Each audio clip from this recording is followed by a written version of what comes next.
ರಾಜ್ಯ ಮುಕ್ತ ವಿಶ್ವವಿದ್ಯಾನಿಲಯದಲ್ಲಿ ಶ್ಯಾಮಪ್ರಸಾದ್ ಮುಖರ್ಜಿ ಫೌಂಡೇಶನ್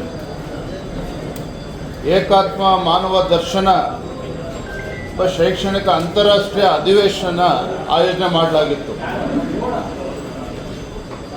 ಕೇಂದ್ರದ ಸಚಿವರಾಗಿರುವಂತಹ ಧರ್ಮೇಂದ್ರ ಪ್ರಧಾನರವರು ಕೂಡ ಆ ಕಾರ್ಯಕ್ರಮದಲ್ಲಿ ಭಾಗವಹಿಸಬೇಕಾಗಿತ್ತು. ಆದರೆ ರಾಜ್ಯ ಸರ್ಕಾರ ಏಕಾಏಕಿ ಈ ಕಾರ್ಯಕ್ರಮವನ್ನು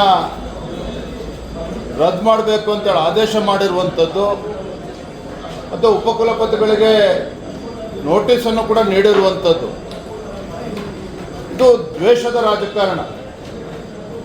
ವಿಶ್ವವಿದ್ಯಾನಿಲಯದಲ್ಲಿ ನಡೀತಕ್ಕಂಥ ಕಾರ್ಯಕ್ರಮಕ್ಕೂ ಕೂಡ ಇವರು ಕಲ್ಲಾಗ್ತಕ್ಕಂಥ ಕೆಲಸ ಮಾಡ್ತಾ ಇದ್ದಾರೆ ಅಂತ ಹೇಳಿದ್ರೆ, ಇವತ್ತೇನು ರಾಜ್ಯ ಸರ್ಕಾರ ಬೆಳಗಾವಿನಲ್ಲಿ ದ್ವೇಷ ಭಾಷಣದ ಮಸೂದೆಯನ್ನು ತಂದರು. ನಿಜವಾಗ್ಲೂ ಕೂಡ ಇವ್ರ ವಿರುದ್ಧ ರಾಜ್ಯ ಸರ್ಕಾರದ ವಿರುದ್ಧವೇ ಕ್ರಮವನ್ನು ಕೈಗೊಳ್ಳಬೇಕಾಗ್ತದೆ. ಅಂದರೆ ಶೈಕ್ಷಣಿಕ ಕ್ಷೇತ್ರದಲ್ಲೂ ಕೂಡ ಈ ರೀತಿ ಒಂದು ರಾಜಕೀಯ ಹಸ್ತಕ್ಷೇಪ ಮಾಡುವಂಥದ್ದು ರಾಜ್ಯ ಸರ್ಕಾರಕ್ಕೆ ಶೋಭೆ ತರುವಂಥದ್ದಲ್ಲ.